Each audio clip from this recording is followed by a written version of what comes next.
guys, how are you doing? Long time no see, my apologies. But I wanted to make a video this week because if you follow me on Instagram, Hannah Martin Makeup, you might know that this week the first episode of a new TV show aired.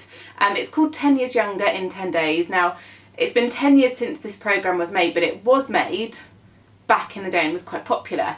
But we've made a new series, and on this new series I am the makeup expert.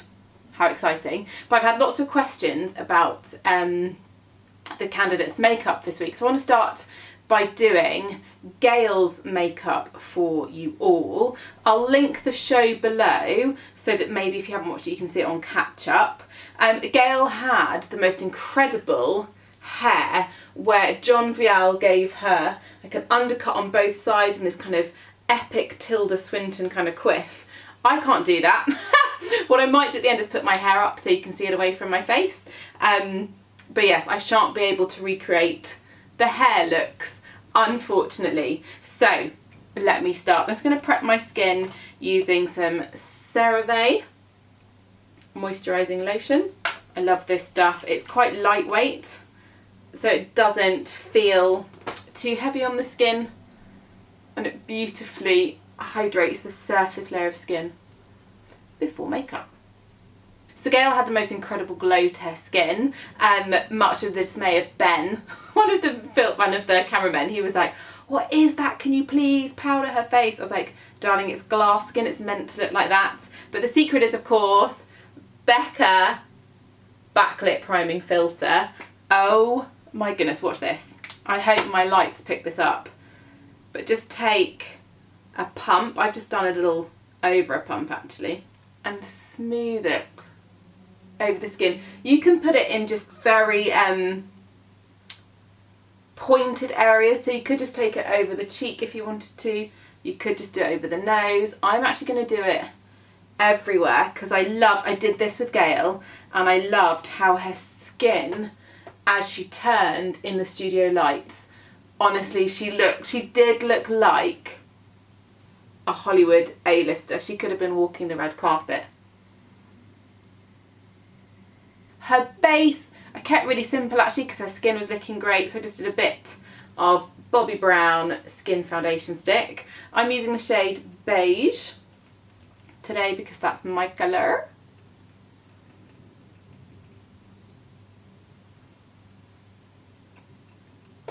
And I'm just going to buff that in with a Real Techniques foundation brush. Oh, I've got my stray grey again.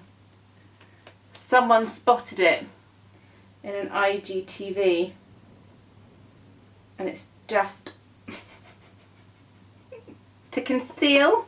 I use a bit of, this is a great dupe. This is the L'Oreal Infallible Concealer. Great dupe for the Tarte Shape Tape. Just take a little bit in the inner corner of the eye, like that, and then tap and blend.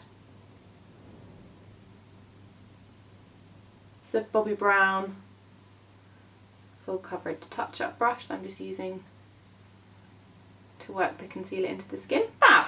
I will do a bit of powder in a bit, but before I do that I want to show you two things quickly.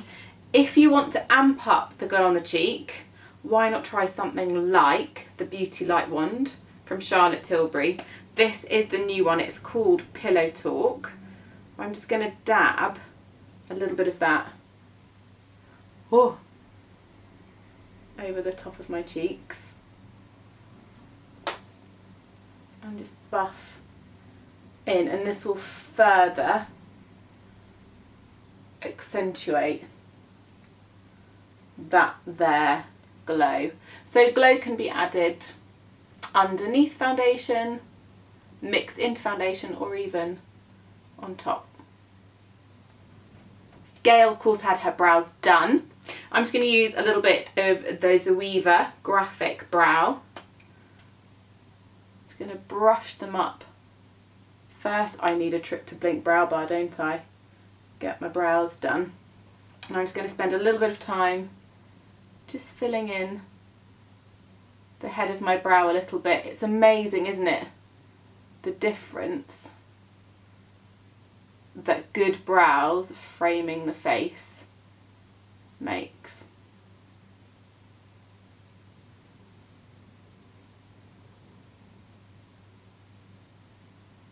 There we go.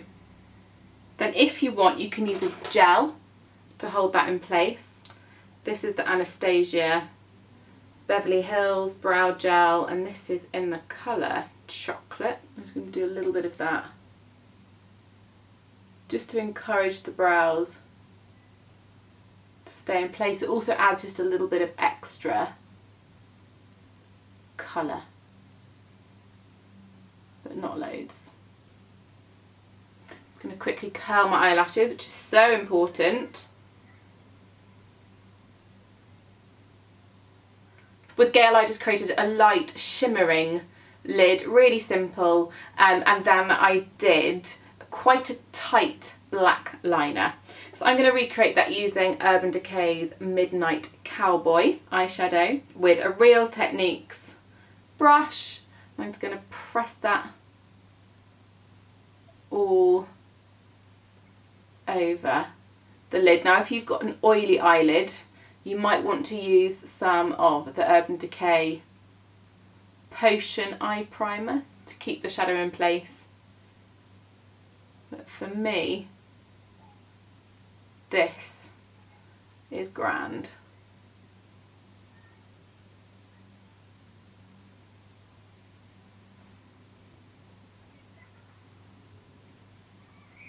Now for the liner, I just use a little bit of the Delilah gel line in Ebony, and I've got it here with a Bobbi Brown ultra fine eyeliner brush, and I'm just going to look down. I'm holding a bronzer compact, so I'm just going to look down into the compact and push, can you see, that gel right the way into the root of my lashes, just going bit by bit all the way along. And what I'm ultimately trying to do is make the lash line look framed and dense, but without it being a thick, strong line, which is what might happen if I used, I don't know, a kohl or a different kind of product. Now I get it right into the inner corner of the eye.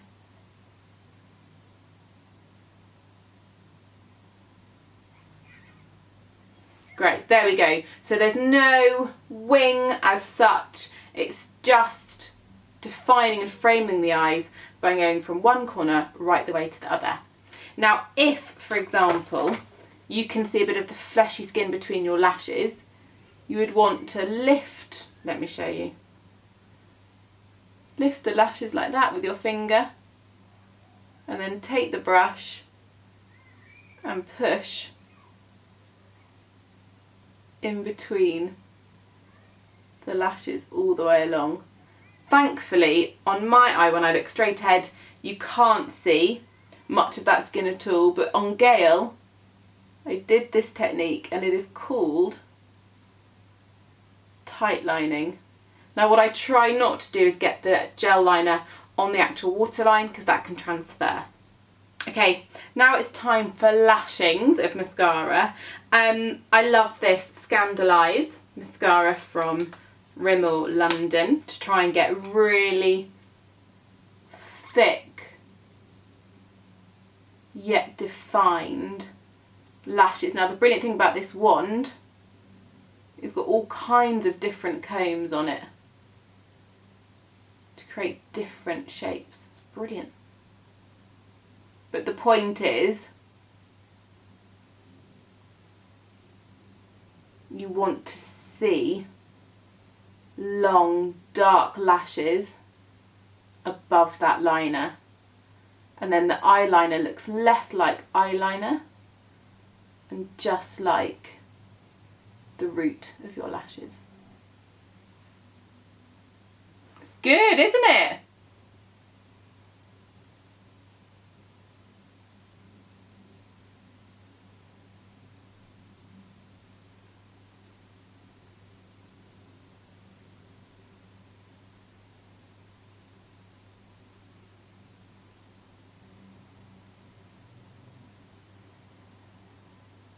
So now the eyes are done, I'm just going to do a tiny bit of powder and bronzer, but really not a lot, because obviously I wanted Gail's skin to look luminous as possible. I barely used any.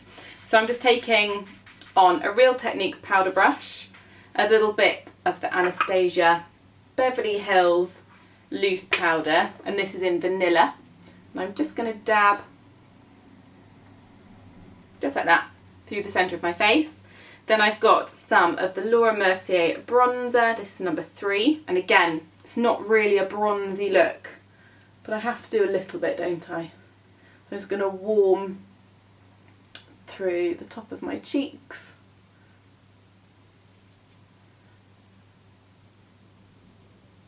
Not loads, let's get my neck.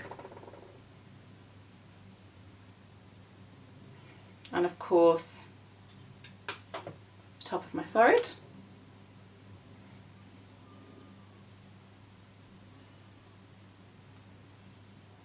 And just the tiniest bit of colour on the cheek. This is the Kevyn Aucoin Neolita Berry blush, and I'm going to literally just do that into my blush brush and get off the excess, and then just take the tiniest bit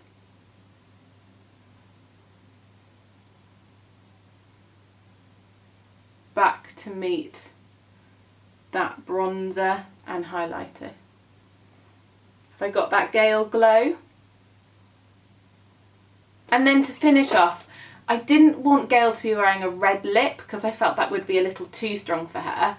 So I did a kind of a deep pink to give the same kind of impact, but I didn't quite want the punch of red. So I'm going to use the Ciate lipstick in Sunday.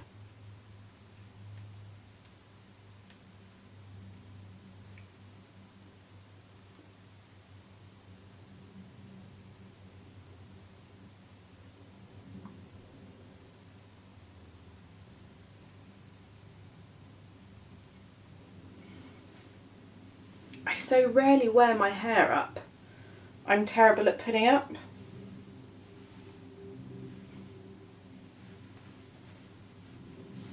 It's just more so you can see the kind of look off the face.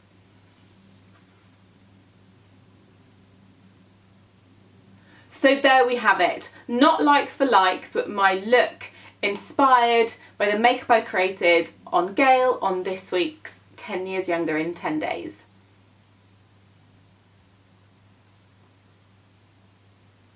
Wait, I have to finish. Iconic Prep Set and Glow.